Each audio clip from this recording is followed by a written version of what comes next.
redakan batuk pilek pada bayi 6 bulan ke atas. Untuk bahannya kita siapkan 1 buah pir, kedua kita siapkan jahe, ketiga kencur. Untuk cara membuatnya sebagai berikut. Cuci bersih kencur dan juga jahe, potong-potong seperti ini. Lalu setelah kita potong-potong, siapkan buah pirnya, kita ambil gagangnya, kita potong seperti ini. Lanjut, kita sendok menggunakan sendok, buang tengahnya yang keras dan juga bijinya. Jadinya seperti ini ya.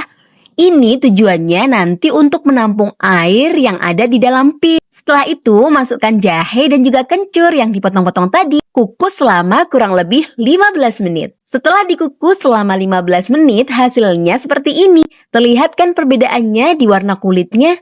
Masya Allah, untuk pir kukusnya sudah jadi. Ini siap diminumkan untuk bayi 6 bulan ke atas. Kalau anak bayinya mau dagingnya, boleh-boleh aja. Semoga bermanfaat ya Ummah. Jazakumullahu khairan. Barakallahu fikum.